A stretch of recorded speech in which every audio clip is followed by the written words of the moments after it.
Welcome to the Pulse with Peter B. I'm your host, Peter Biancamano. Let's get you to the pulse on everything you need to know. And we're here at Hoboken High School, located at 800 Clinton Street in the beautiful city of Hoboken, New Jersey, as we continue our Hoboken Public School District monthly segments. And joining us, making his Pulse premiere, is a person that needs absolutely no introduction, because I think I've known you, it's got to be over 10 years or so. Quite some time. Exactly, and that is Mr. Chris Delafave, who is the director, because who says director, right, of innovative programs at the Hoboken Public School District. Chris, welcome to the show. Thank you so much for having me on. Exactly. Well, we're very, very excited because we are in the brand new innovative lab here at the high school.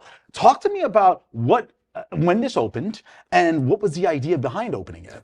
So first of all, it's a pleasure to be on. So thank you so much. And so we are in the Innovation Lab at Hoboken High School.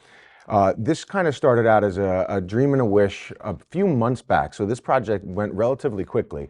And we moved from July really to now, in the end of November, to really get this launched for our students. So we are sitting in what would be the classroom setting structure of the innovative lab. And if you were to move around the classroom here, you would see a host of different things. So all related to innovation, design process thinking, things that get students really truly geared for 21st century learning and beyond. So be a little more specific in terms of innovation. What can students learn here specifically? That's wonderful. So that's a great question, because right now we don't know what we don't know, right? And so students, when they get out into the real world, the job market is ever changing, right? And so we can't necessarily predict what students need.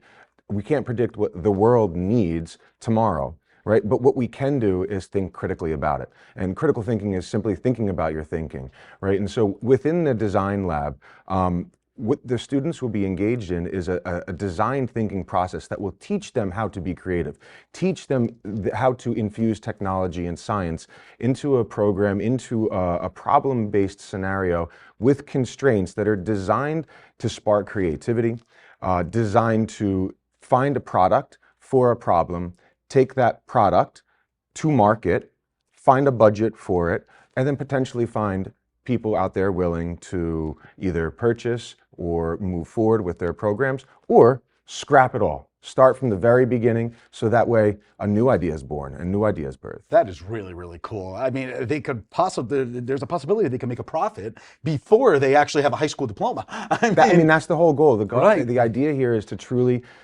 get kids who are passionate about thinking critically, passionate about innovation and science and tech, and blend all of these things together into what I like to call the entrepreneurialism space. So they're taking these problems, taking things that they see, taking passions that they have, and being able to create. And so it's not about what you want to become here. It's about what you want to do right now. Wow, that is awesome. That is really, really awesome. And Mr. Delafave, you mentioned that students can create their own new product. Why is it important that they learn these skills now before going on to secondary education and so on and so forth? So that's a great question, great follow-up question, because it's not just about the secondary education.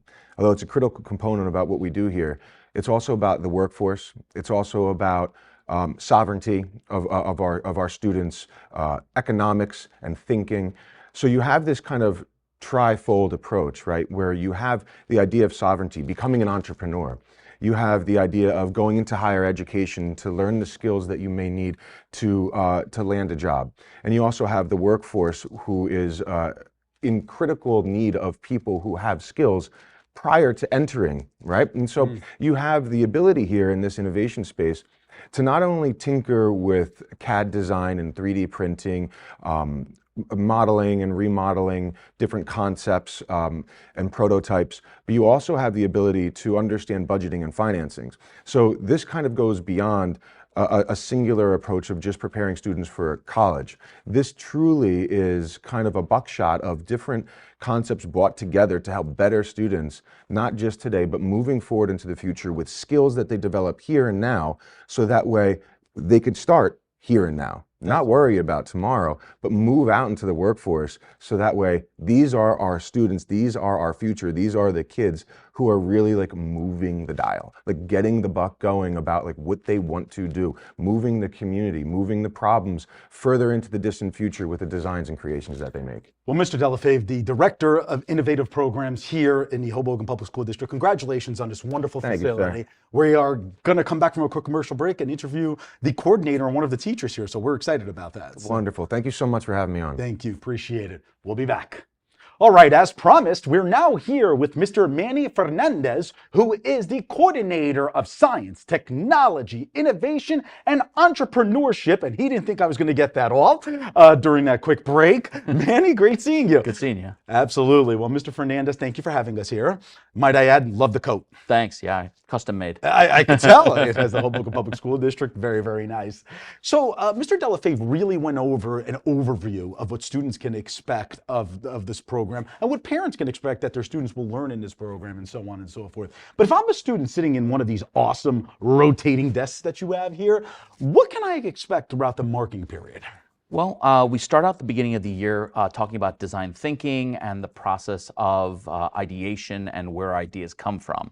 And a lot of it has to do with like understanding markets and understanding our end users. But another aspect of it is just getting up and doing it. A lot of students sometimes don't feel that they have the skills or the imagination or creativity possible. So the beginning is saying, hey, you do have this. You've had this all along. One of the first talks that we have is when they were little kids, when they were like 2, 3, 4, 5, all the way up, they would take a cardboard box and they didn't see a cardboard box. They saw a car, they saw a house, they saw a submarine. And it's about awakening that imagination, that creativity that they had when they were younger, and saying, hey, take that creativity that you had and now implement it on becoming a change maker in the world today. That is very, very cool. And I know this is the first year that the Innovation Lab has opened. And obviously the students are probably in the learning aspect of it, right? And then they'll get into the more of the hands-on of creating a product or so on and so forth. But by the end of the marking period, or by the end of the year, let's just say, what do you expect your current students to actually produce? So we've had a couple of mini build challenges. One of the first ones they did was design a board game for either somebody new to the community or somebody new to the Hoboken High School community. So this challenge was, hey, come up with a board game, take any of the board games that already exist and make your own twist, make your own version of it. And some of the students made a version of like Guess Who, where it was the teachers instead of just random people. And they had to identify who the teacher was, what subject they were in their classroom. Other students took Monopoly and made it a Hoboken version and either had some of the local businesses being some of the properties or the train stations and the ferries and stuff like that. And currently now we're working on our Steam Tank project submission. The Steam Tank is a competition that's held every year through the Army Corps of Engineers and the School Board Association of New Jersey. And it's basically a Shark Tank for elementary, middle, and high school students. And who are the judges? Well, it's mainly the Army Corps of Engineers and the School Board Association of New Jersey. So much tougher than the judges you see on CNBC, correct? I would definitely say so. Exactly. We have about less than a minute to go, Mr. Fernandez here. If I'm a student, why do I want to participate in any type of course that the Innovation Lab is teaching? I think, one thing that between COVID and just the way that the world has been changing is that we need more people doing instead of just sitting back and thinking and talking. And a lot of times when somebody doesn't feel like they have the skills or they have the ability, it prevents them from acting. So we want to turn our students into doers, not just thinkers, not just sayers, but people that will actually try and attempt. And a lot of times they might not be successful, but we try to instill in them a rigor so that they'll continue to keep working forward so that failure is not the end, just a stepping stone on the way to success. Well, Mr. Manny Fernandez, thank you. Congratulations on the opening up on this lab to you and, of course, Director Chris Delafave. Sorry, Chris. And best of luck this year. Thank you so much. Sure. Appreciate it. All right, folks, we will be right back.